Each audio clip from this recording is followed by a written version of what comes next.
Thank you. That was good. No matter what we do, we can help parents. At least teenagers are online. Maybe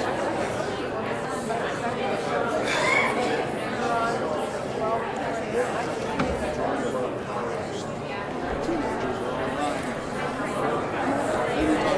bullying. That's when it happens.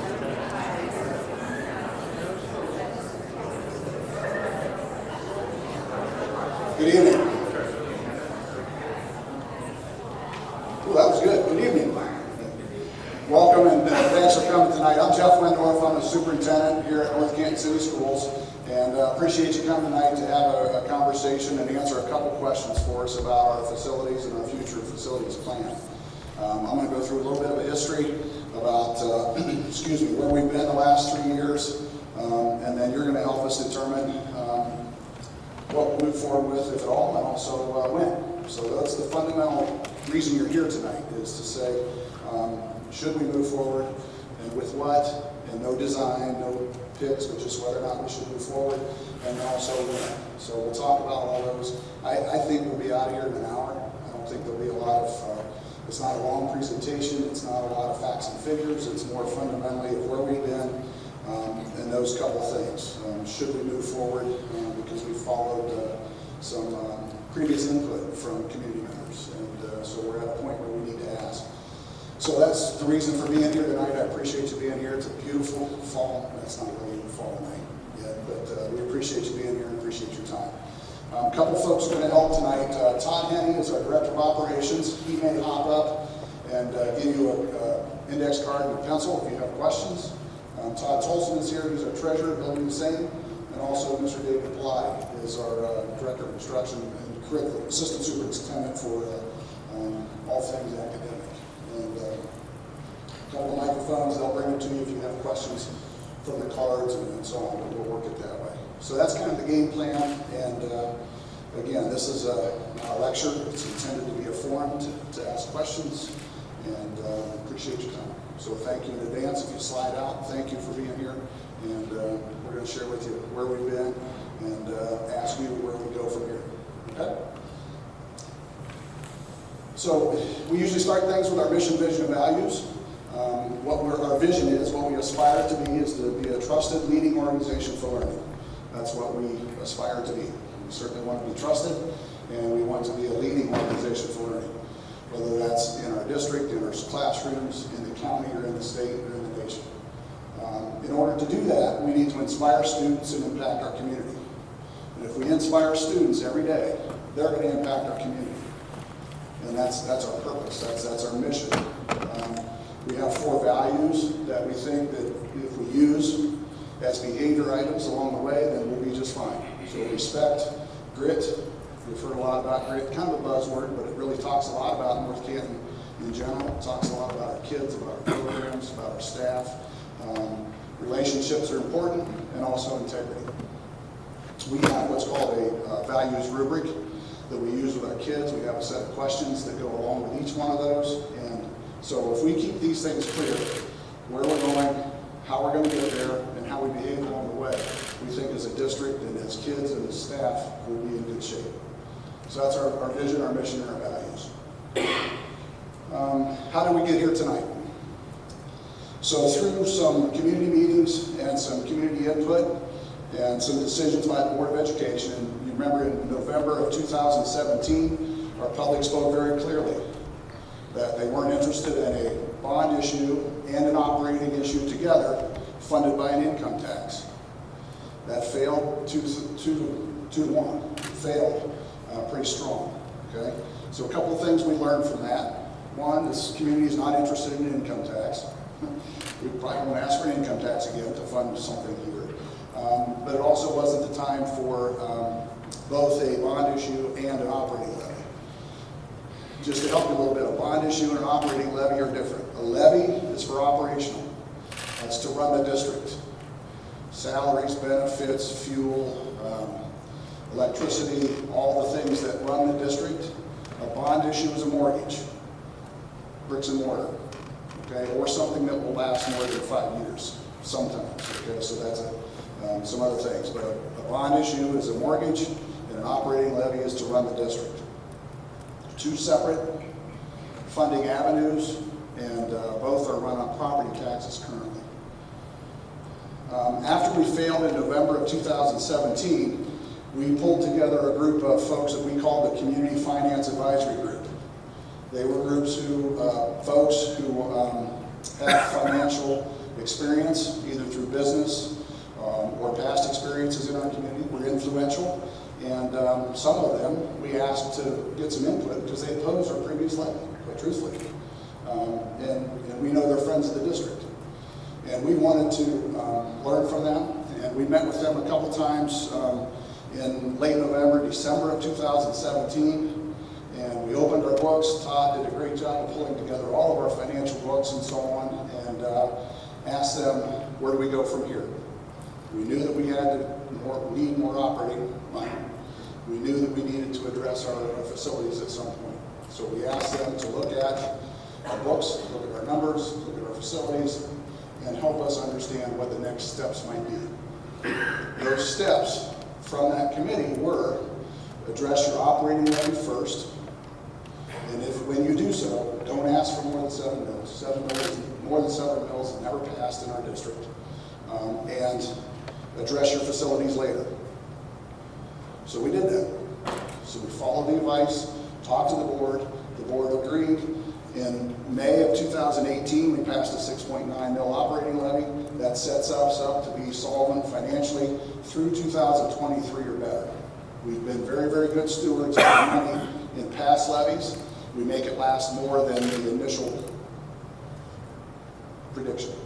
And Todd, only school treasurers in Ohio are forced to do what's called a 5-year forecast. They have to do a 5-year budget predicting 5 years in advance. No county auditors, city auditor, township auditor, nobody else in Ohio has to do a 5-year forecast except for school treasurers. We aren't even funded from the state more than 2 years at a time. So our treasurers do a fantastic job, especially ours, and does a great job. And I think those that were on the finance committee appreciate Todd and his work and the work of the district to pull those pieces together. So we passed in May of 2018, set us up to be strong for many years for financially operating the district. So in May of 19, or in April or May of 19, we said, okay, we did what the financial advisory team said to do, address our operating first. And we pulled them back together and said, okay, what now? When do we talk to our community about our facilities? They're another year old, and the Band-Aids continue to go on. So they said, yeah. And basically, there's 3 options, for when. They said relatively soon. So, and I'll talk about this in a few minutes, but essentially, March of 2020, which is a primary, November of 2020, which is the presidential, and May of 2021 would be the near future from that group. So we discussed that, talked about that, and in April, May, when we met with the Community Financial Advisory Group, that's what they indicated. Yeah, it's time to ask and further investigate a facilities plan. Here we are. Thank you for coming. So that's kind of how we got here. Any questions about how we got here? Yes? Well, I was going to ask, maybe it's a thing you go over, but what's wrong with the facilities? What kind of Band-Aids are Okay. okay. Hopefully I'll answer that in just a second with my next slide. I was prepared for that for once. So the question was, if you couldn't hear, the question was, well, what needs done? And we're not going to go into great detail tonight. This is not going to be the plan. Tonight is just an indication of whether or not we should move forward with planning for the what. Okay, so I don't want you to think you're going to walk out here and say we're going to build this, this, and this, and renovate this and this. That's not the point tonight. The point is to get your input on whether we should move forward with that plan or a plan to do that. Fair enough? Awesome. Any other questions?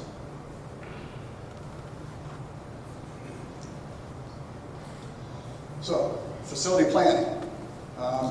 We had a facility planning commission done by the Ohio Facilities Commission. If I call it OSFC, it's the same thing as OFCC. They changed their name on us, still the same guys, same organization.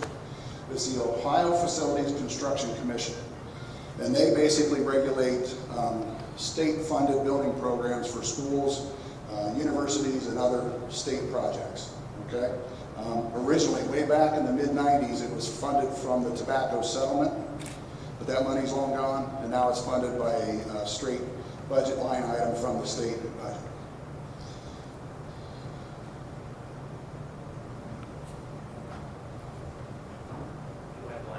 Oh, I'm sorry. I'm not trying to mess you up. I thought you were going to see, you've got to watch these guys. Thank you. If it goes blank again, just say stop, and or Dave can take care of it. Thank you. That facility assessment we received somewhere before the election then, and before our presentation to the community on what we were going to do. It's completed by the OFCC. They actually contract with a construction management company who comes in and looks at every square inch of our buildings. Every square inch. In the roof, on the roof, in the basement, in the classrooms, everywhere. And then we had that validated, so they did this big long report. It's huge. We said, okay, thank you very much. We're going to now get a second opinion and have our architect review that and validate that, which is what we did. We had hired before, it was before 2000, I think it was in the fall of 2015, we contracted with Sol Harris Day, local architect. Dominic Ferrante is here tonight with us, a local North Canton firm that validated the OFCC assessment. They said, yeah, we agree with this, but not this, and so there was a validation and a collaboration to get to the final facility assessment report. When you partner with OFCC, it's kind of like building a house with a spouse. They each get input. We could build it on our own, and I'll talk about this in a few minutes, where we don't get our spouse's input. Then we can build what we want, right? But we pay 100%. If we want the partnership with OFCC, we have to agree with, and they have to agree with us on the things that we want and how we do it.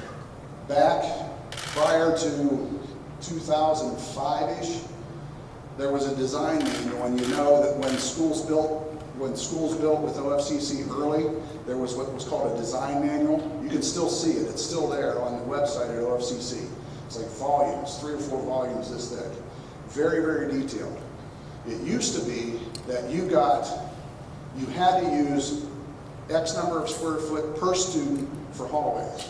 And you had to use X number of square feet per student in that building for restrooms. And you had to use so on and so on and so on. It's very detailed. Since that time, that's been relaxed. So there's more of an agreement on what we can do. And what they do now is they say, we'll give you X number of square feet per student, and you can't go over that. You can design the building inside that square footage as you wish, as long as it meets certain reasonable criteria. We couldn't not put any restrooms in, or we couldn't do things like that. But you know, you have to do certain things that are appropriate. And that's why when you work with the OFCC, you hire the architect together, you hire the builder together, and there's several different ways to do that. And I'm not going to get into that, but there's many different programs on how you hire an architect and a builder. But you do that together, okay? So we worked with OFCC, we worked with Sol Harris Day to get our facility assessment. What you see is a facility condition index. And what they do, based on the specs or the requirements of OFCC, the state building program, you have to do certain things. Just like if we touch the stadium, to update the stadium in any certain way, you have to meet all the specs, right, of current. Right now, if we were to build the stadium as is, we could never do it because it doesn't meet this code and that code and this spec and that spec if we want to build it new. But it was built years ago, so it did at that time. And I hope you understand what I'm saying. If we build a shed in our backyard, it would need to meet today's specs, not 20 years ago specs.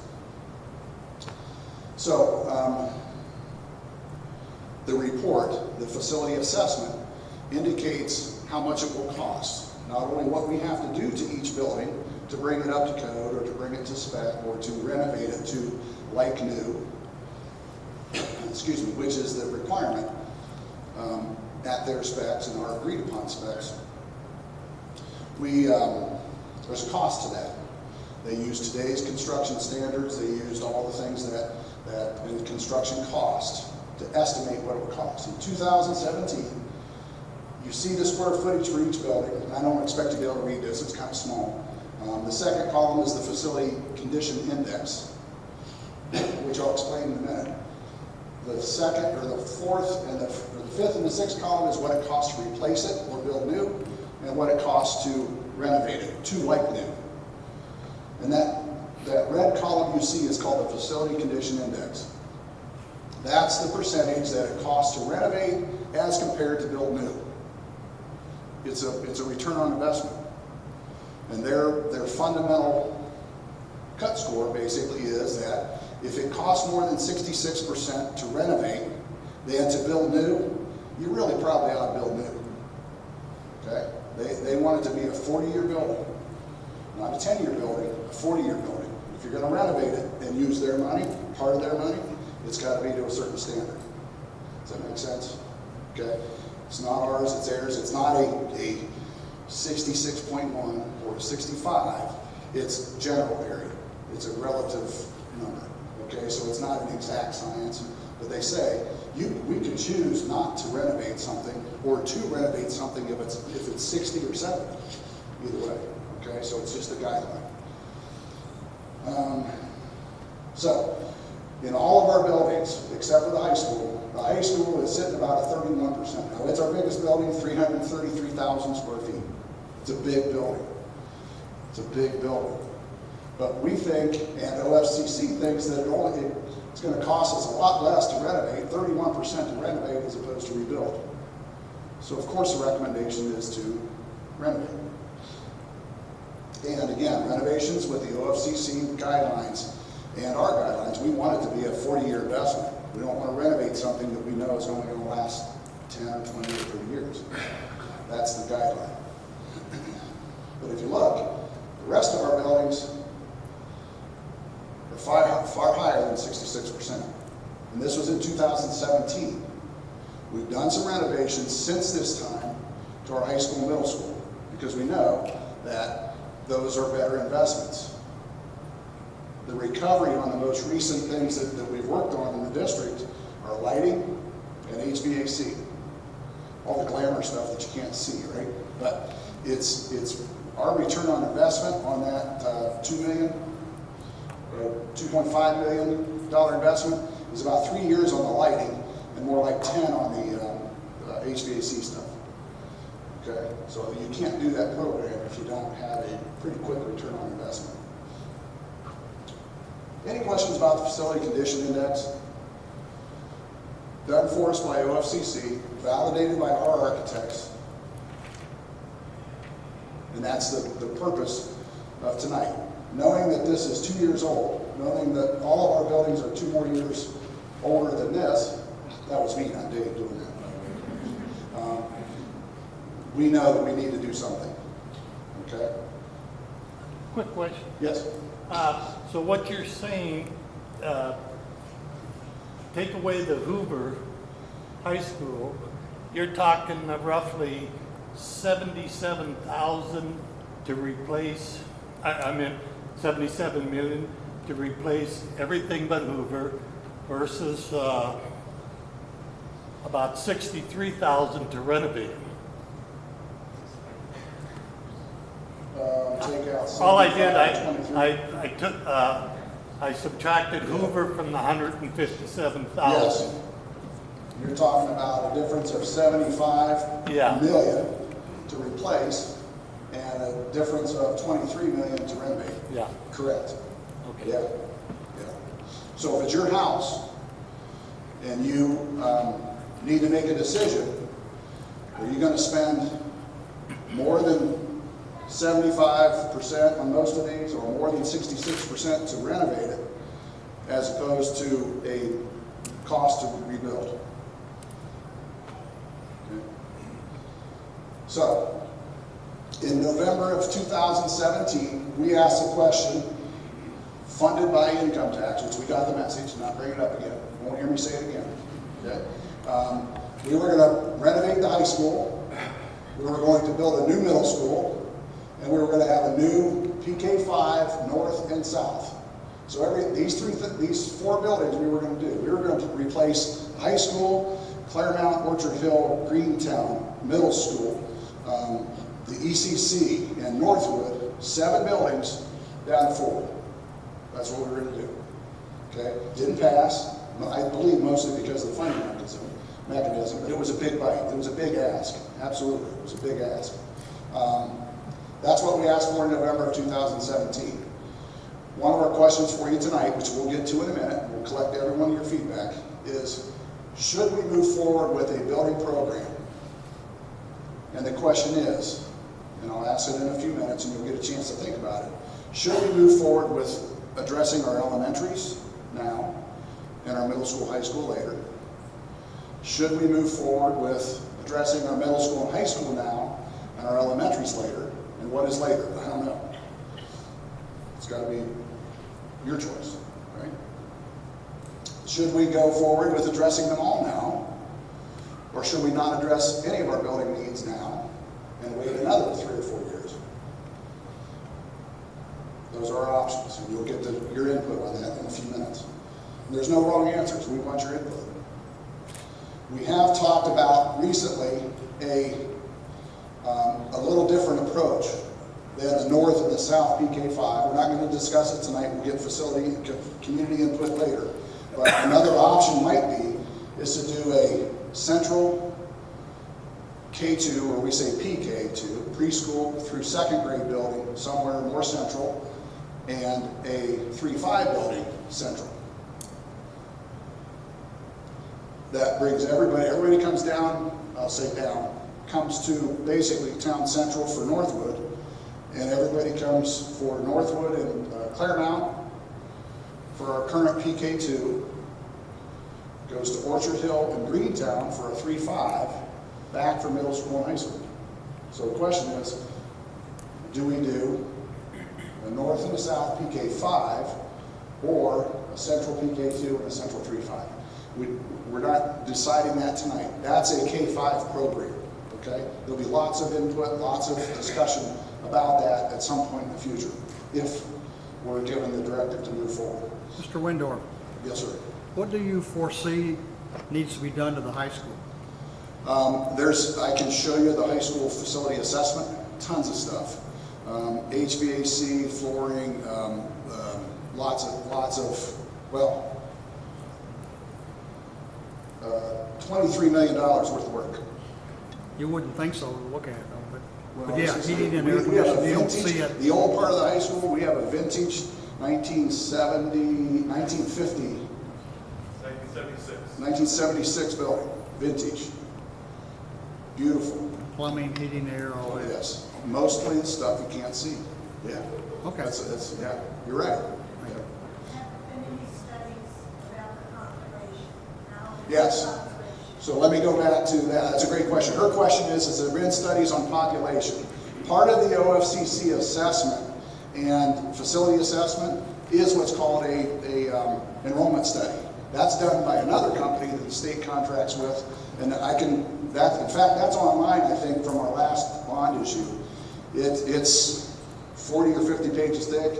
It does birth rates, housing starts, all this data in Ohio and locally, our past 10 years enrollment, and they actually predict by grade level what the future 10 years looks like. And that's the number you use to build with OFCC. They use that 10-year mark to build it to that size. When they first started doing this in the mid-90s, the calculator was wonky and didn't work very well, and they overbuilt. And when the state, OFCC and OSSC, has built hundreds of buildings literally across the state, with local school districts, they've not done very well with the estimate. Since about 2000, they fine-tuned that and fixed it. I know that I was involved in one in about 2002, and 10 years later, it was darn near spot on. We find that they're very good now. They're very good indicators. The science behind the enrollment studies is very strong. Does that answer your question? So yes, we had it done in 2016. We would have it redone again. They would revalidate that. Yes. So they won't let you overbuild, but they also won't let you underbuild. It all has to do with calculation and our history, basically. North Canton is not growing in enrollment. North Canton City Schools is not growing, but we're not declining, and I wouldn't say we're declining. We're pretty flat. I think the last enrollment study, we were supposed to lose about 100 and some kids over 10 years. Is that right, Dave? Todd? Is that what it was? 1%. Yeah, 1% decline. I call that flat in Ohio today. Most schools, especially urban and bigger schools, it's a lot to do with demographics, a lot to do with birth rates, and a lot to do with a lot of things. But, yeah. Yes? So the dollars are in 2017. Yes. How are they changed? That's a great question. So the question is, that's how much, okay? So these are 2017 numbers. This is what it was going to cost at that time. Each year in September, right? I would guess an average is about 5 to 6%. Yeah, they say anywhere, I'm going to say 3. I'm a little bit more optimistic. For a while, it was 3. You better plan on 3% increase per year in construction costs. Last year, they were yelling about 10. It didn't happen. It was really about 6. So 3 to 6% per year. It's more than that now, I can tell you that. Follow-up question. So the FCI ratings, how would they change? Well, I think it would be similar. I think they would be similar because both a renovation and a rebuild costs go up approximately the same. I would guess. I don't know if that's true or not, Dominic. Typically, everything you see in your debt percentage will probably slightly go up. It's not going to go down unless you've made investments in the buildings. Right. If you replace the roof, they'll look at that, which was mentioned. That's why I mentioned. Yeah, right. So I think your point is things that we've done since 2017, we'll get credit for it. So if we put a new roof on part of the high school, we won't have to tear it off and redo it. We'll get credit for doing that previously. So that would be something that we wouldn't have to do in the future. Is that your question? Yeah. Yeah. Just Okay. how does that chart change? Yes, I assume that it's gone up Okay. 6-9% since a couple years ago. Yeah. But also, anything that we've done, we would get credit for. New windows in the middle school. If we choose to renovate the middle school, or we did some HVAC work at the high school, we would get credit for that. We wouldn't rip it off and put in new just because we were renovating some other parts. By the way, renovations to the high school. Renovations to the playhouse, not taxpayer dollars. All done by private fundraising from the North Canton Playhouse. Can that be put someplace? Yes. It's been not very known, and it's been slandered that Yes. on the school Yes. district, that stuff being wasted, and there's people that came out and said, no, that was funded by such and such, but I don't think the community is very well. We'll do that. We'll get a banner. We're pretty good at putting those banners up. There's been one over at the stadium for the locker rooms, the new scoreboard. They're going to turf the soccer field. I'm going to tell you now, I'm somebody who has young kids. I'm not in this high school level yet. I didn't know that until I found out this recently. Not saying that I don't support our schools, because I 100% do, but stuff gets slandered when they don't have older kids, or they're not going to these football games. They don't know they're being misinformed then. Yeah. So if we can get the word out more as a community base, I think that would be better as well. Okay. Thank you. Thank you. Did I say non-taxpayer dollars? Okay. Non-taxpayer dollars. The generosity of a lot of individuals and a lot of clubs and groups for most everything at the 7th Street fields, scoreboards, locker rooms for athletes, and so on. And although those upgrades have been non-taxpayer dollars, and also the playhouse is that's all playhouse stuff. We own the building. The beauty of these partnerships is we've had a great relationship with the North Canton Playhouse. Great relationship. The same with some other districts do with who have other entities in their buildings. They pay for it. We own it, and they use it. We use the what we would call the what do we call that? Lecture hall. The lecture hall by day, and they use it by night. It's a partnership that they built. Yes. So these renovations that you mentioned, is there any chance they could possibly have decreased the FCI from 2017? Like if the study were to be done again in 2019, is there a chance that your renovations could make that number go lower? Yes. Yeah. Good point. So are you going to conduct a new Yes. FCI? Yes. The facility assessment will be redone and recalibrated. They'll look at. They may not go into every square inch because they did just a couple years ago, but they will talk to us about what we've done since that time. And one of those is lighting and HVAC and those kind of things. So yes, it's a great point, is that the cost to the high school and middle school to renovate should go down. Okay? Should go down, if we choose to address them now. Okay?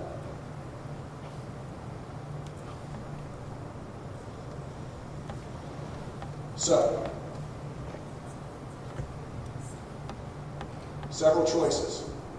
Do we do an elementary program? Do we do a secondary program? Do we do the whole thing or none of it in the near future? And what I mean by near future is March of 20, November of 20, May of 21. Those are our next 3 elections. Okay? March because it's primary. They moved it. Yes? What's the current layout by grade level? Current layout by grade level, we have 2 K2s, Northwood and Clearmount. We have 2 3-5s, Greentown and Orchard Hill. 1 middle school, which is 6-8, and 1 high school, which is 9-12.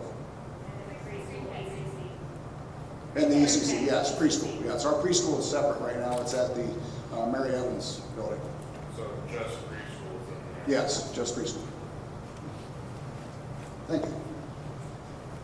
Is that because you can't fit it in at the elementaries? Yes, primarily, yeah. We used to, well, won't go into that either, but we reorganized several years ago, and more than 10 years ago now, I think. It used to be the kindergarten center was the was the Mary Evans building, okay? And then we had neighborhood buildings, basically, okay?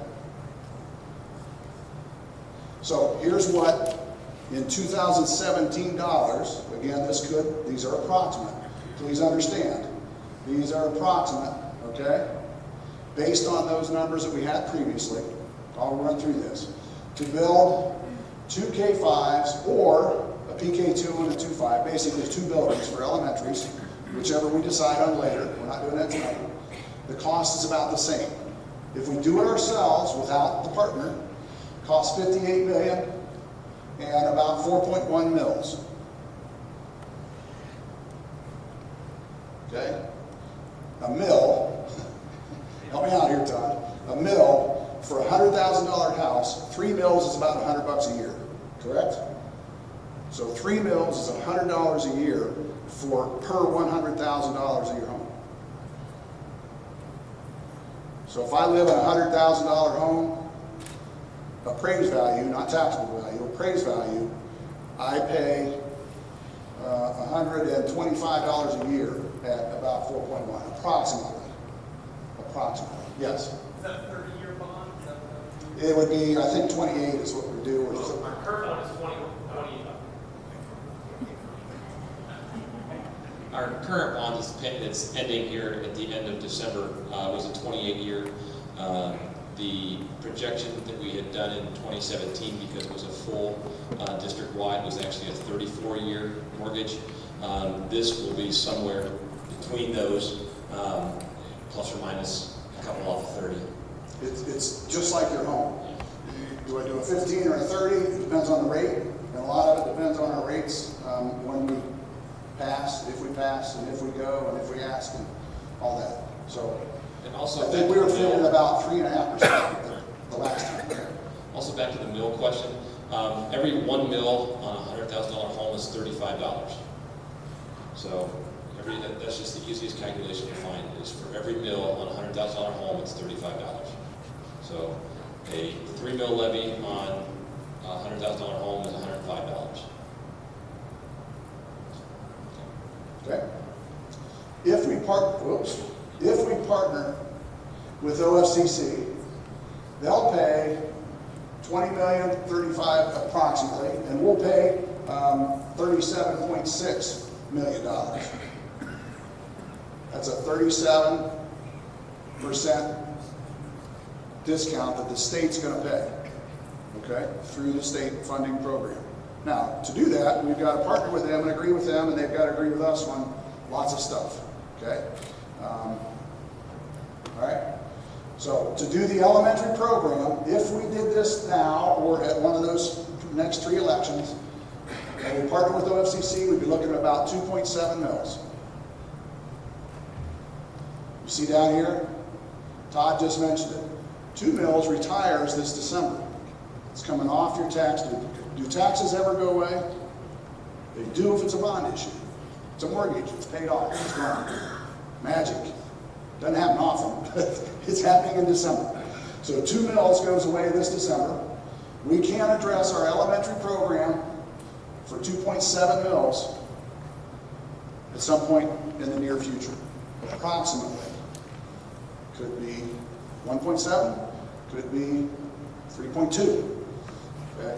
Approximately 2.7 mils, also knowing that 2 mils retires at the end of this year. Okay? If we wanted to address our middle school and high school, build a new middle school, renovate the high school, it's going to cost us about $63 million. The state would pay 22.2, we would pay 40.8, and cost us on the partnership about 3.2 to address our middle school and high school now, or soon. If we wanted to address everything, do all these together, you just add the numbers up, 5.4 if we did K-12 now. All of those understanding that 2.2 mils comes off in December. Yes? How does this affect the operating budgets? If it goes up or down? Or the operating It does and it doesn't. expenses? We have in place some continuous improvement bonds or levies, not bonds because they don't go over the levies. So those help us with Band-Aids and to renovations that are not 40-year renovations, but short-term renovations. If we do this program, or if we build new buildings, that alleviates the cost of doing that. Then we can use some of that capital improvement money on 5-year purchases, things that last more than 5 years, like computers, like some other things. Dave uses it on some curriculum stuff, some textbook purchases and some other things. Tech uses it on things that last more than 5 years. So it would relieve the operating budget from that perspective. But as far as the day-to-day operations, some would argue and we would hope that they're more efficient buildings. So our cost of electricity and gas would go down, and those kind of things. There's a dollar amount, but I couldn't begin to tell you what it is. Do you hope it reduce future operating? We hope it would reduce future operating. And we'll get into that as we start planning and talking about grade, water, and all that energy efficient stuff. Any building you do with the OFCC has to be at least LEED certified silver. So those things are supposed to be more cost effective and better for the environment, et cetera, et cetera. Yes. Now, you showed the 2 numbers, doing it on your own or partnering with the Yes. OFCC. There's just no way that we can do this on our own. Well, You have to partner. we don't have to. Canton South said no. So that's a great question. Lead into my next one. You guys are awesome. You're a great audience. So the question is, why would we or why would we not partner with OFCC? I mean, are we going to fork over $118 million to do it all on our own? Why would we ever do that? Because one, we don't want to partner with OFCC. Maybe we don't. Well, maybe we want to do something completely out of the box. I don't know. Here's what you get with OFCC, in my opinion, and we'll talk about this, discuss it. Bill Premisel from OFCC came to a recent board meeting, well, recent, it's here in what, April?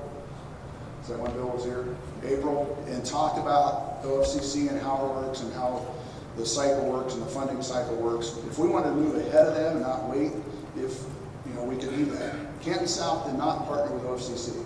They built those on their own. I think when you partner with somebody, yes, you make agreements, and yes, you collaborate, and yes, you maybe concede in some things, but they built hundreds of buildings. We're going to partner with somebody that's built hundreds of school buildings, hundreds, probably 25 or 30 in our own county. And when's the last time we built a building? Oh, there's a value, one, from their experience, but also their checkbook that they bring. And this is not a gift from the state. It's not a gift. It's your money. We pay taxes. The initial one was tobacco settlement money. That's long gone. Now this is given from the state budget. It's a state line item in the budget that they fund OFCC with. That's our money. We've paid that in taxes. So it's not like they're giving us something we haven't already paid for. I have one more question. Sure. On the Canton South, the decision that they chose not to go with the RCC, do you have, I heard the story secondhand, but do you have any more information as to why? I don't, no. So the question is, why would a district not partner? I don't have that answer. And on some of it, without getting into too many details, there's an equity ranking that each district gets. We are right pretty much in the middle in the state, from wealthiest to least wealthy in the state, and our number is due, it's up. In fact, we're a little bit ahead. We're ahead of our turn, but we've done some work with OFCC, so we're ready. And Canton South might have been a little bit more wealthy, mostly because of their industry and their valuation than North Canton. So that has a little bit to do with it. They funded poorer districts, and I should say poorer. They funded districts first in the late 2000s and early 2000s who had less community resources, less money. So they funded them at a higher percent. Like Canton City, I think theirs was 80% state funded and 20% local. And that's a total wild guess. So I'm just using that as an example. So Cleveland City's been in a building program with OFCC for decades. And they're starting, aren't they doing another round now? Segment number 9. And how many buildings are in this segment? 20? Cleveland? Yeah, I don't know. Bunch. More than a dozen, right? Oh, yeah. More than a dozen new buildings in segment 9 in Cleveland. So, and they're I don't know what their percentage is or their rank is. Their wealth index, they call it rankings, but yeah. So we're about mid-range in the state. Jackson is very minimally funded by the state. Do you know what it is? They would do this. If they would do this program, Jackson would probably have to pay 90% of the bill. 80 to 90%? At least 90% of the bill. So Jackson is a 90% locally funded, 10% state. So that's why would we want to partner with somebody that's only bringing 10% of the checkbook, right? So that's a little different question. Ours is 37, right? 37 state. 6238. 6238 is where we're at now, and it changes each year. So. And this is a breakdown. Yeah, this was 2017. But yeah, even Dominic knows our most recent. Okay? Again, these are our costs to do it with. For the elementaries, 2.7 mils, 3.2 to do the high school, middle school, and 5.4 to do all of it, understanding that 2 mils retires in December. My question is, either way we do this, the pre-K through 2, 3, 5, do we have the property to build on? And we're going to get into the planning. So let me answer this. The question is, do we have the property? When we did it in 2017, we know in order to build a PK5 on the Greentown site, we need some more property. Won't fit on that acreage. Taking 3 more grade levels of students to that piece of property won't fit appropriately. We either need to buy land around it or move it somewhere else. We had $1 million in the and the kitty to do that. And we would need to do that now, if we build a north and a south PK5. If we do a PK2 and a 3.5, we were always planning on doing the south 3.5 or PK5 on Claremont site, which is big enough for that size building. We could do another one on another piece of property that we currently own, like Charlotte Street. Question. Not saying that'll happen. I'm saying that site's big enough. So using your example of Claremont, would you then build there and then tear down the existing school? Yeah. All right. So All of this is a rebuild. Tear down and build new, but not in that order. So my question is, wouldn't there be value by building it elsewhere and selling that building so it can be repurposed for something else? To bring in offset some costs. You would have to talk to the finance guys. One, is there property available within our school district of 20 acres or more? Hard to find. Half of our students live north of Orient. More than half of our students live north of Orient Street. Grinders, I sort everything by food. Grinders is the center point of our district. 55% of our folks live north, 55 live south. Okay? So it's not Apple Grove, it's Grinders. Understand. Okay? So I'm glad they put a restaurant on Apple Grove. So you need 20 acres for any? Yes, that's part of that. To put them all in one place? You can build it bigger or smaller, but that's a gauge. It doesn't have to be that big. We could put them all in one spot. We could create a super site, and some rural districts do that. If you go down to Beaver Local, much smaller district, they have all their buildings on one site. Some connected and some not. But we don't have that kind of acreage. We can't put all of those, we can't do all of this on one site. Well, I didn't envision you would, but No. you said 20 acres. 20 acres for a building, each of these this size. And So a total of 20 acres, but they'd be in different locations. 20 each, 40 acres.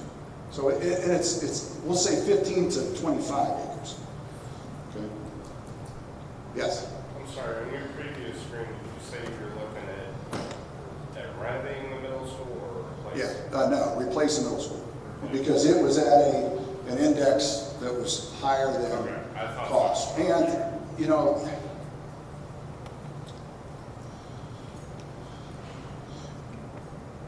our people do a fantastic job. And you heard me say state of the art a few minutes ago. Our middle school is a state of the art 1958 building. Beautiful. Terrazzo floors, glass tile walls. But I tell you what, it's a classic. There's so many different levels in that building, and if you're on crutches or in a wheelchair, it is not optimal. Not at all. And that's a big deal. So we're going to educate all of our kids. So, and let alone the learning environment. There's lots of things that we can do differently now for a learning environment. Okay? All right, so that was the what. What do we do? Elementary, secondary, both or none. And the second question is when? March of 2020, November of 2020, which is a presidential election. Thank goodness that'll be over for a while. Or May of 21. Some would say stay away from the presidential. Don't go there. Yes. So which one's the right answer? You're going to tell me they're all the right answer. They're all or not, right? But they're all the right answer. I have a preference, but you're here for your input. Present a ballot initiative. There's got to be already people that knows what are neighbors drivers. Well, I can tell you, here's what I'll say as the superintendent. I think that November in a presidential election of this crazy world would probably not be a good idea. It'll get lost in the other stuff. A primary would be good or a May would be good. I know I'm break it down and give you my answer. I'm soft, but I think March would be the best choice. But that's got to be. We want your input, so don't let me taint the results. I have 2 questions. I had a question on the previous slide. So if you add 2.7 to the 3. Oh, she's checking my math. That's 5.9. So does that mean we save $500,000 and just do it all at once? No, not necessarily. Again, I said these are estimates. Okay. I didn't know if that was an advantage. Yeah, got the numbers back. Okay. These guys have Sorry, I was scrambling to get the mic before we these started guys talking have numbers. one job tonight. It was to save me if I started down a road that I see and I got the slide wrong and everything. So, the numbers guy. The difference is, and on one of the previous slides also talked about LFIs, locally funded initiatives. If we did the top model, just the elementaries, the LFIs would be built in there. If we did the secondary buildings, we would build the LFIs in there. But if we did it all together, then we only need to use one of the LFIs. So it was based upon, so there's an extra $3 million, and that's the factor, that's the difference between why they don't add up when you do the first to the second to get to the third. It's because we built that LFI. If you just did option A or you did option B, option C had to only then reflect one LFI. So LFIs are locally funded initiatives. Those are things that we're going to do on our own that the state's not going to participate with us in. So they won't write us a check for any of that. We need a new bus garage. We can't get a whole bus in the garage to lift it up and work on it. You know what I mean?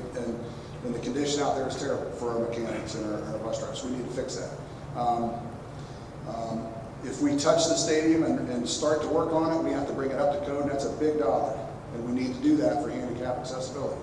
Mr. Walker and the folks' generosity and some district money on the pavement at the stadium has made it better so that you can at least get to the stands that you can't get in without going through gravel, except for the one lot. But if you go to the south side, you can. So there's been some things done, but an LFI is things that we do locally. And I said infrastructure, and those are some things that we decide to do.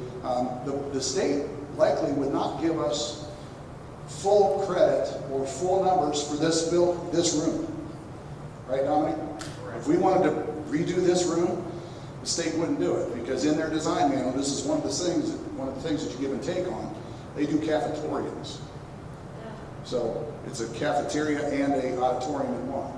Okay? So when you build that's what they call it, believe it or not. When you build an elementary or a middle school, you don't get an auditorium and a cafeteria, you get a cafetorium.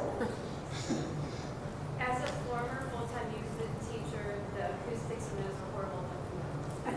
I couldn't hear you. I want to share what you said. As a former music teacher at middle school that had one of those in suburban Chicago, they're horrible. The acoustics are horrible. They're horrible anywhere, let alone there. And noisy, and all the noise goes down the halls. So as a former music teacher, cafetoriums are not the way to teach music. Julie, you got a question? If we pass in May of 2021, do we not collect until January of 2022? Yes, good point. But there's some things that the state will let you do to get started. Correct, Dominic? Yes. So it's got a couple things. When you pass, it takes a year to plan, at least, and 2 or 3 to build. And the builders cringe when they say 2 to 3. Okay? So it's a 4-year program, and I know that didn't add up, but it's at least 1 to plan and 2 or 3 to build. Okay? At least. And as soon as that happens, believe me, we're pushing the architects hard. And I've worked with Dominic before, and they get pushed and pushed and pushed because we want to get that to the contractor so he can start his bids and start building as soon as possible because he's got there's all kinds of things that they do now to award construction managers and so on. The most popular right now is a construction manager at risk, where he says, I will build that for this amount of money, and if it goes over, it's my fault, and so on. That's a construction manager at risk. They used to do it differently, where there was overrides, and you had to agree on change orders and lots of different stuff. I forget the name of that, but basically, the subcontractors and so on. So anyway, so there's lots and lots and lots of different programs. One of them, you can have a design build, where an architect designs and builds it. Now, if you talk to construction managers, don't do that, but architects say, yeah. And the architects always say the construction managers built it wrong anyways. Right? That's fine. But there's some great buildings that have been built recently using the models that the state does. Julie, was that it? Yes. And then the second thing she asked was, the primary question was, if we pass in a calendar year, if we pass in March of 20 or November of 20, we start collecting in January of 21. It's always the next calendar year is when you start collecting property tax. Okay, but the state will let us get started to hire an architect and those kind of things. Okay, 2 good points. I'm going to get this one first, yes. What is the obstacle to actually providing the PK funds to make the one building have those two? Good question. Could we build a mega PK5, one building? We could.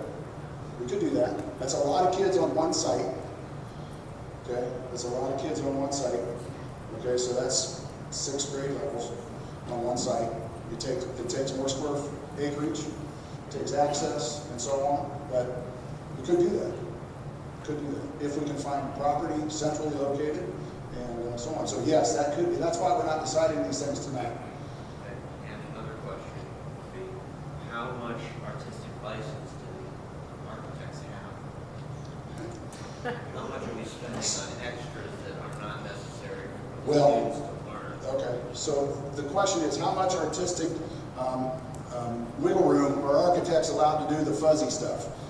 You have our commitment that we're going to build something functional and something efficient, not Taj Mahal, not inefficient. And from the work that I've seen in most districts, traveling around, researching this, they've done a very good job. Some of the things that if we pass, when we pass, we'll have an opportunity to do educational visioning with our educators and with some community to design a building that works for us. And the architect works for us. We've got to follow some guidelines, but they work for us. We get to tell them what we want. And there'll be lots and lots of input. So we're not going to let them put great big oak handrails in the hallways, because you see that in some places. Purple. Beautiful. But we don't need oak handrails this big in our hallways, right? Yes? So this is a premature question, but as a student myself, I'm wondering where would the Hoover student population go during these months during Okay, so great question, and this is called staging. The question is, where would our students go in Hoover Hall or in Hoover High School while these renovations are taking place? Here, to class. So you're not getting out of class. Most renovations we can do either after 2:30 without, or section off walls and moving classes. It will be disruptive. It's just like remodeling your kitchen at home while you're living there. It's a hassle, it's dirty, but you still gotta live there. You still gotta sleep. And usually you can sleep at night because it's quiet, so on. That's what we would do here during the construction phase is, it might not look the same, it might be disruptive in some ways, but we're going to do everything we can to make sure the teaching and learning environment is held sacred. And it's been done. At a previous district, there was a gymnasium in the middle of the building, literally, in the middle of the building, and they renovated it into science rooms and classrooms, 2 stories during school. And they can work their magic. It happens. It's the principals and the administrators and the teachers. It takes some flexibility and some patience, but it works. Mr. Wilder. Jeff, thanks for the clarity that you brought to us tonight, but on this issue. From my own personal viewpoint, from being as a police officer for the city of North Canton for so long, one of my main concerns was always for providing a safe environment for our kids to have a good education. And part of my concerns for this, if we go to a 4 model, think of how that would help us from the law enforcement point of view, provide an officer, a school resource officer, in those schools instead of trying to cover a parochial school and our 4 elementary schools plus the high school and the middle school. So I think as you go forward with the architects, obviously there's much better architecture out there for providing a safer environment, architecturally wise, for our schools. And I just always have felt that our schools are a magnet that attracts families and businesses to this community. And I think our future is now that we need to unite, take action, whatever date we come up with or whatever plan. But I think it's at that point in our community that providing a safe environment for the education of our children, your grandchildren, is paramount. And that, again, for me, I'm a really proponent for providing a safer environment for our kids. And again, as I saw your title, it says community facilities. It's just not just for education alone. It's for all of us to have a chance or opportunity to be involved in our schools. And I would think also, wouldn't there be a consolidation of some of our services by going with efficiently? Yes. And sometimes people get excited. Oh, we can reduce staff. No, we have the same number of students. We're educating the same number of students. Our class sizes are already huge, actually, in some spots. So can we be better at what we do by having services better centered? Yes. Chief Wilder talked about safety. Most schools in our county have gone to a school resource officer in every building. We have 2 for 7 buildings. We need to get there. And that needs to happen. That's an operational cost, not a bond issue, not a mortgage answer, but it's still an operational. It could do something like that, yes. My question, you said majority or our students are north of Grinders. Okay. Now, if we had this centrally located, now do our police, fire, EMS, do they respond to anything farther up into Greentown? We have an agreement with North Canton City Police. And what's our response time? They do respond to Greentown. And so not to get into a huge safety piece, but yes, and there's many different safety services that overlap and do cross boundaries. I mean, Greentown Fire's right there, so on. So yes, safety services do overlap. We do have an agreement with North Canton City. They do service Greentown Elementary, and they're there just as much as they're in any other building. Let me just add to that. When we started this back in 2010, we have this officer assigned to Greentown, a school resource officer. Those officers are also deputized for Stark County Sheriff's Office. So we have jurisdiction because Greentown is not in our city limits. But when we also did our safety analysis and assessments, we cooperated with Ohio State Highway Patrol, the Stark County Sheriff's Office, Uniontown, North Canton City, so that if we had a crisis incident that occurred up in Greentown, any one of those agencies could respond. But just keep in mind, for fire protection, that's all handled by Greentown Fire Department. That's who responds. But our officers were deputized so that they had jurisdiction if something happened. In fact, I think with the sheriff, it's called constables. Constables. Yeah. But anyways, there you go. Now, just so you know, in the last 18 months, the district has done, and most districts have done, lots to better prepare for safety and crisis situations. Every building has a Marks radio. Marks radio is basically the bat phone to everybody but the armed forces. Okay? State patrol, everybody that Steve just mentioned, SWAT, local police, sheriff, everybody comes. That's a big panic button in every district, or in every building in our district. There's all kinds of different safety pieces in play, several different alerts and so on that happen. So the collaboration between the district and safety forces and safety services is there, and we're in good shape for those. All right, so what? Is it a K2? Or I'm sorry, is it a K5 program that we address? Is it a 612 program we address? Is it a K12 program, the whole enchilada? Or none at all in the near future? this was what we're talking about as the near future, you get to decide. So, what I need you to do. Hold on, here, somebody is raising their hand down over here at the end, and you can't see her. Yes, hi, I'm sorry. I'm kind of jumping ahead, but, you know, I've grown up in North Canton, and I know, like, I went to Orchardville, and my kids went to Greentown, and some of the buildings definitely are old, and I don't think that they, you know, are up to par. But my question is, sometimes you build all these really pretty buildings, but then maybe it's not all, like, you know, like you said, the middle school is from 19 whatever.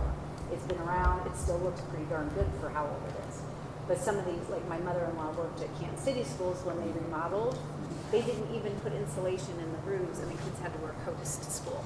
So those are the things So that the I question is, concern. I think your concern is the same as maybe there with the architect as some others. The state has gotten much, much better. I mean, the enrollment study, they've closed a new building in Canton City because the enrollment study was bad. That basically they didn't have enough kids in the future and they closed the building, brand new building. It's a much more efficient model and it works. That's right, So the question is how do we know that what we build is going to be what we need? Right? And quality. Yeah, and quality. And that's our jobs as owners. We're the owner, and we get to say, just like if somebody's remodeling your kitchen, you get to stand there every day and say, nope, that's not good enough, redo it, or I want a better piece of material there. So we're owners, and they're builders. You spoke earlier about the planning and development time. Sounds like it could take up to 3 to 5 years. Have you identified what renovations would be needed to the replacement buildings? Because that would be cost, that would just be wasted cost if we had to renovate a lot of things. We're just going to replace them again in 3 to 5 years. Well, no. Okay. So I think we wouldn't renovate anything that we're going to rebuild. So if we're not going to touch it. Okay. Okay, so we're going to plan, we're going to do the minimum. Nothing upcoming that needs done. If we that pass, you have to do. If we pass, we're going to put as little money as possible into any building we're going to replace. We're going to ban it, you know, and we're going to make it safe, and we're going to make it appropriate for teaching and learning. But we're not going to do any renovations that you know, that are going to not be a very quick return on investment. And that return on investment window breaks down to like 2 years. If we're not going to recoup our money in a couple years, we're not doing it. Doesn't mean that we'll have craters 8 feet deep in the parking lot, but they might be 3 feet deep. The staff's laughing. Sorry, Todd. What your administration team and the board members, what experience do they have working with OFCC through these type of projects? So our administrative team is not, we haven't built a building here in North Canton since our last building was the high school in 1995, the new part of the high school. Okay. I participated with OFCC and this particular architect, should we hire him in the future, he's probably cringing right now. Our pre-bond architect and a local construction manager through the design process and the beginning of the build process at a previous district. And that was fun. And some people said, well, how can you leave now? I said, well, because now all you're going to argue over is a paint color. Everything else is done, you know. So, but it was a highly participatory from the community. We had a facility design team, and we would do that here, and that's on what next. Another slide, thank you again, is what's next. And we would develop a facility design team with local community members or parents or administrative staff or teaching staff of, you know, what are we going to do? What are we going to design? And along with the architects and so on. And typically it's folks who are experienced in those things. Okay? Yes? You mentioned earlier the operating levy would last us for many years. Yes. Could you quantify that? We said when we asked, yeah. So the question is, how long will our operating levy last? Quantifiably, we said 2023 is what we've promised at the last in May of 18. We believe now, a year later, a year almost and a half later, that, and the treasurer is going to crawl under his seat here, that we know that we're at least a year out from that, if not more. Our district has done a great job of being good stewards of our money. based on the forecast a year and a half ago when we went on the ballot, was that we needed to make, we knew that on that forecast it would last through 23. We spend 82% of our funds, our operating funds, on staff, salary and benefits. We're a service organization. We're people driven. We don't make widgets. We don't buy raw material and produce something and sell it. We're people and service. And that's where our cost is. And we have awesome staff. And we need to make sure we keep awesome staff. And that's our cost. So those kind of things, contracts and so on, highly affect our money. To answer your question? Yeah. I guess for a quick comparison, our last, how many years left between levies based on 8 or 9 on a projected 5 years? So the time before we said it would last 3 to 5, lasted 8 or 9. Yes. When the levy failed in 2017, I know one of the main concerns was getting back in line for money with the OFCC. You know where we sit in that situation now? The same spot, but after time goes on, some districts have taken advantage and taken and so on. So we're in, I guess, as good a place as we were. We're not out of line, but we did just apply with the OFCC for an expedited local partnership, which I'm not going to get into. It's another program that would give us an opportunity to go ahead without them and get credit for what we do. That's, it's a very long explanation. But the state still has to say, yes, North Canton, it's your turn and here's your money. And that has to happen at a facilities commission meeting. But we've been told and assured that we're not out of line. So once the levy passes, they come back and they give us a better idea of when that. Correct. And we may know before because we applied for the ALT program and they may deny us. And that would be a good indicator that we're very close. Is that the item that we're looking for? Yes. Yes. Thank you. We applied for that. The state won't ever tell you when they're going to fund you. It used to be, years ago, you told the OFCC, if your number was up, you said, hey, we want to partner with you. And they say, okay, we're going to set your money aside. And then when you pass, we're together. Well, they do it different now because so many districts have passed. They didn't have enough sitting over here.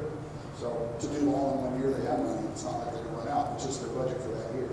So what they do now is you pass locally, then they're going to set your money aside. It's not before. Okay, so that's essentially how it works. Right? Correct. Yeah. Yes. We're going to vote, it looks like. I'm going to ask. Yes, are you ready to go? Before we Is this do, dragging on? have you had much discussion with the North Canton City Council? Are they on board with us? I haven't asked them yet.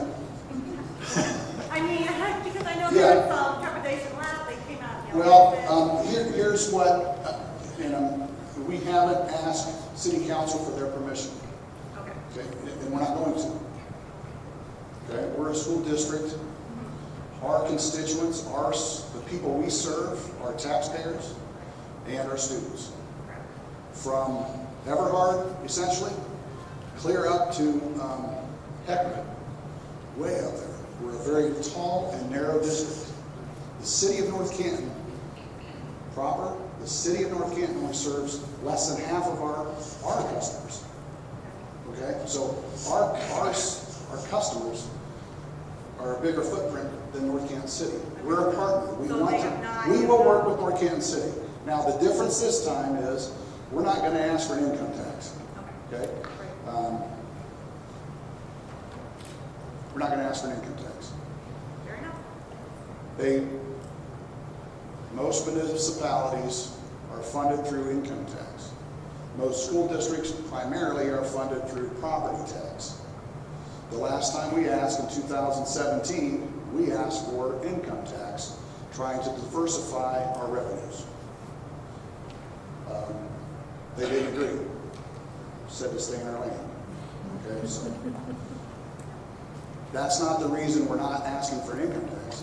We're asking for a property tax because our voters said no income tax. Our voters told us. Okay?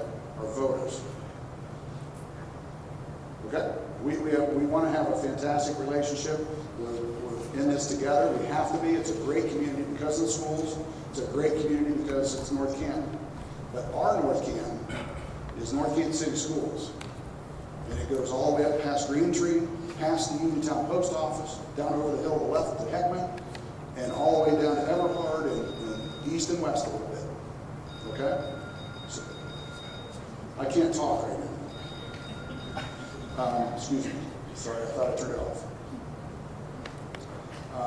We will work with all of our municipalities. Same as we'll work with Lake Township trustees, and same as we'll work with North Canton City Trustee Council, and same as Plain Township. Okay? But we're all in this together. But we're a school district. Yes? We were given the breakdown and the options of addressing our pre-K through 5th grade, or middle and high school, or everything.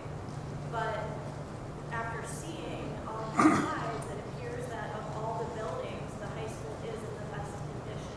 Correct. And needs the least renovation. So is there an option of addressing pre-K through the middle school? Yes. And needing to address the high school? We could do that. Yeah. We could do a combination. So our question is, could we do a PK through 8 program?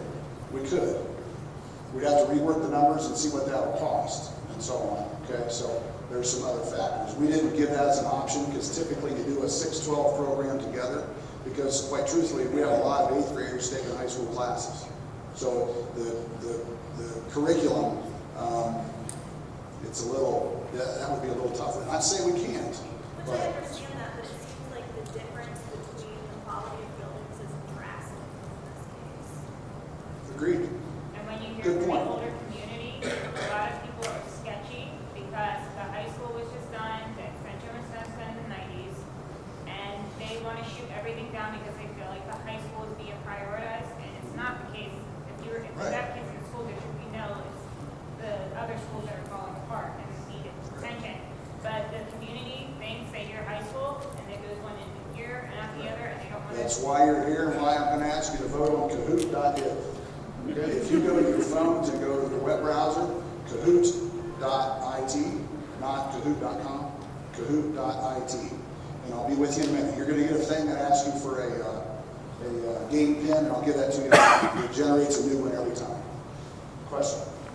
So if we do just PK through 5, or even PK through middle school, realistically, we're looking at 28 years then before we address the other facilities potentially. It's a great point. The community's going to have to add on mills. So, We waited till this one was run out to add a new one. well, I don't think anybody said that. So the point, it's a great point. So if we take out a 30-year mortgage, let's say, to do the K-5 program, and we say we're going to do the middle school, high school later, I don't think we're making a recommendation to wait 30 years to do the middle school, high school. I tell you, that's impossible. So we'll have to do the high school, middle school at some point while we still have this other mortgage paying on it. Okay? So understand that. That's a great point.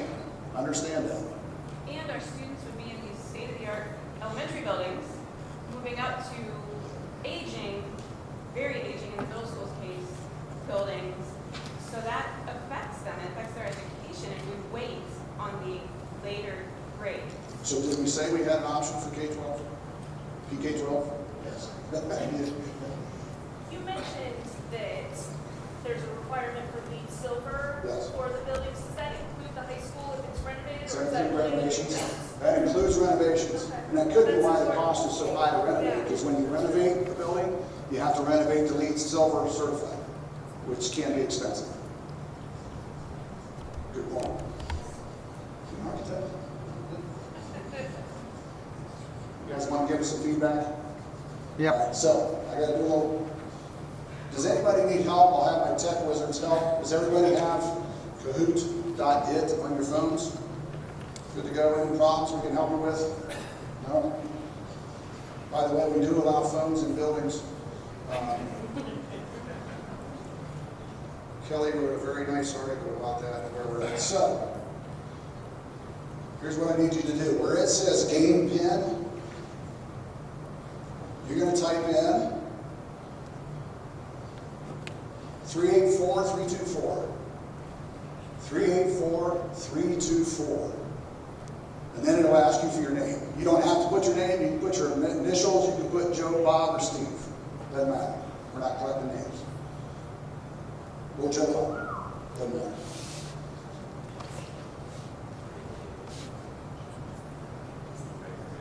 Or Baker Mayfield.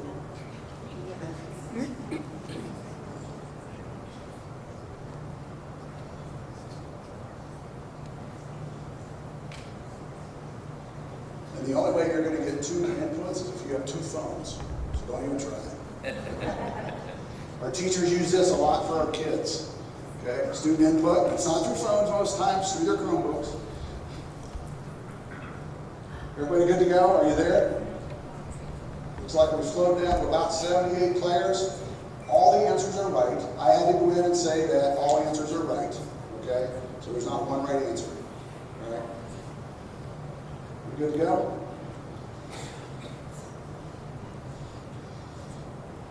First question.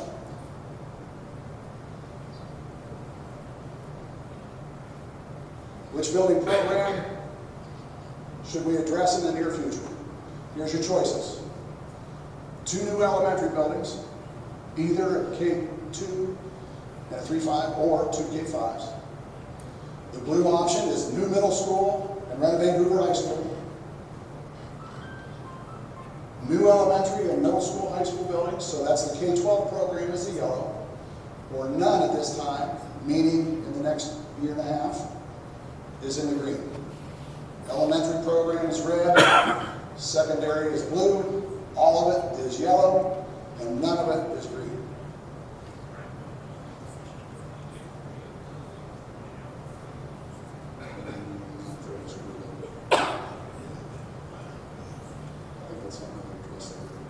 Question was, do we need to do an option now for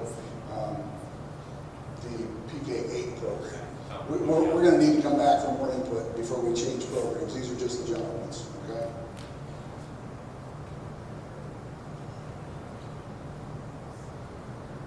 Where's the total? Is that it? Is that everybody? Anybody need more time? Anybody need more time? Time out? Yeah, 120 seconds. Thank you. So right now, the majority of folks in here believe that we ought to do a K-12 program. Okay. The next question that we ask you for tonight is, when should the district ask for the building program? When?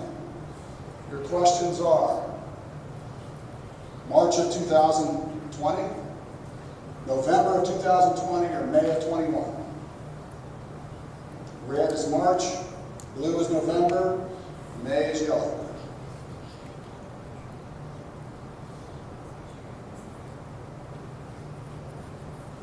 Okay,